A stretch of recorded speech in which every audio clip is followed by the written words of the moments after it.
Hi friends, welcome back to my channel. ఈరోజు నేను బెల్లంతో చేసిన గవ్వలు చేస్తున్నాను. ఇవి చాలా బాగుంటాయి, అలాగే పిల్లలు కూడా చాలా ఇష్టంగా తింటారనమాట. దీని ప్రాసెస్ చూద్దాం ఫ్రెండ్స్. ముందుగా అయితే నేను 2 కప్పుల మైదాని తీసుకున్నాను. మీరు మైదాకు బదులు గోధుమ పిండి కూడా యూజ్ చేసుకోవచ్చు. ఇప్పుడు మైదాని తీసుకున్నాక మనం నెయ్యిని 2 టేబుల్ స్పూన్ వరకు కరిగించి దీనిలో వేసుకోవాలి. నెయ్యి అనేది కొద్దిగా వేడిగా ఉంటుంది కాబట్టి మనం స్పూన్తో ఒకసారి కలిపి తర్వాత చేతితో కలుపుకోవాలి. మనం ఇలా నెయ్యి వేయడం వలన మనకి గవ్వలు చాలా గుల్లగా వస్తాయి అన్నమాట. తినడానికి కూడా చాలా స్మూత్గా ఉంటాయి. సో మనం పిండి ఒకసారి ఇలా పట్టి చూడండి, ఇలా ముద్ద కడుతుంది. ఇలా కట్టే వరకు మనం కొద్దిగా నెయ్యి అనేది యాడ్ చేసుకోవాలి. మీరు నెయ్యికి బదులు నూనెని కూడా యాడ్ చేసుకోవచ్చు. ఇప్పుడు దీనిలో కొద్దిగా సాల్ట్ అనేది యాడ్ చేసుకోవాలి. అలాగే కొద్దిగా బేకింగ్ సోడా అనేది వేసుకోవాలి. ఎక్కువ వేయొద్దండి, కొద్దిగా అంటే కొద్దిగా వేసుకోండి, సరిపోతుంది. వేసిన తర్వాత ఒకసారి కలిపి కొద్దిగా వాటర్ పోసుకుంటూ దీన్ని చపాతీ పిండిలా కలుపుకోవాలి. ఇది చాలా ఈజీ ప్రాసెస్. అలాగే మనం ఎంత కావాలంటే అన్ని చేసుకోవచ్చు. సో ఇప్పుడు మనం కలిపిన తర్వాత దీన్ని చిన్న ఇలా ఉండలుగా చేసుకోవాలి. ఈ పిండి మొత్తం కూడా ఇలా చిన్న ఉండలుగా చేసి పక్కన పెట్టుకోవాలి.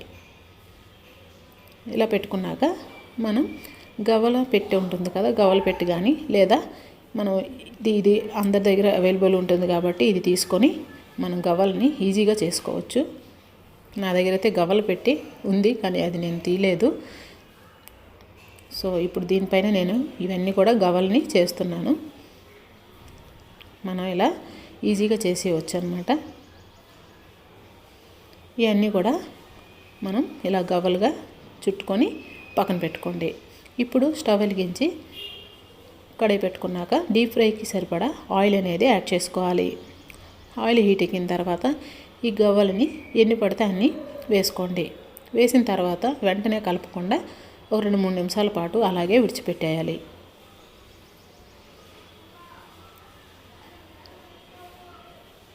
చాలా ఈజీగా ఉంటుంది, కానీ తినడానికి మాత్రం చాలా ఇష్టంగా అయితే సూపర్గా తినొచ్చు. ఎన్ని కావాలంటే అన్ని తినొచ్చు ఫ్రెండ్స్. ఇవి చాలా బాగుంటాయి. ఇప్పుడు మనం కొద్దిగా వేడైన తర్వాత వీటిని కొద్దిగా కలర్ చేంజ్ అయ్యే వరకు ఫ్రై చేసుకోవాలి.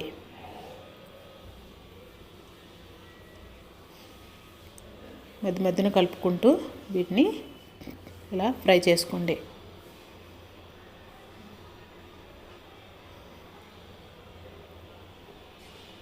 చూసారు కదా, కలర్ అనేది చేంజ్ అయింది.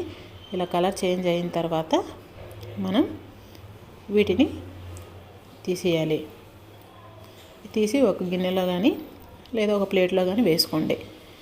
మిగతా అన్నీ కూడా అలాగే చేసి మనం వేసుకోవాలి. ఇప్పుడు మనం పాకం కోసం 1 కప్పు బెల్లాన్ని తీసుకున్నాను. 2 కప్పుల మైదాకి 1 కప్పు బెల్లం అయితే సరిపోతుందన్నమాట. తీసుకున్నాక దీనిలో కొద్దిగా వాటర్ అనేది యాడ్ చేసుకోండి. వాటర్ యాడ్ చేసిన తర్వాత మనం దాన్ని స్టవ్ పైన పెట్టుకోవాలి. స్టవ్ పైన పెట్టి లేత తీగ పాకం వచ్చే వరకు దాన్ని మరిగించుకుంటే సరిపోతుందన్నమాట.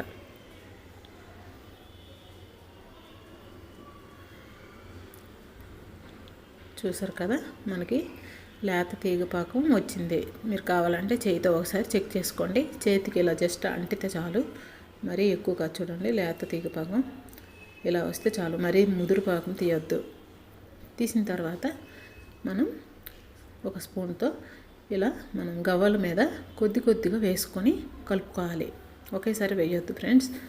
ఇలా కొద్దిగా వేయడం వలన మనకి ప్రతి గవ్వకు కూడా ఈ పాకం అనేది అంటి చాలా టేస్టీగా ఉంటుందన్నమాట.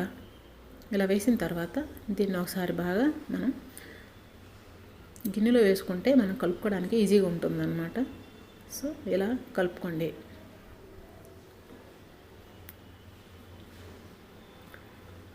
మిగతా పాకం కూడా అలాగే వేసి మొత్తం పట్టేటట్టు వేసుకోవాలి.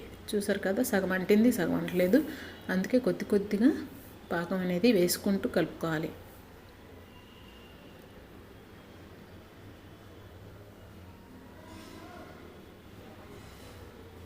అంతే ఫ్రెండ్స్.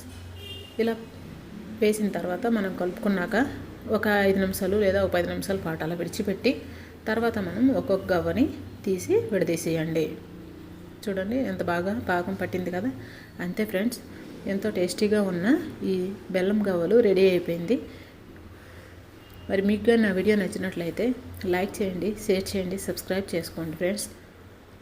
మరిన్ని వీడియోస్ కోసం పక్కనున్న గంట సింబల్ని క్లిక్ చేయండి. Thank you for watching.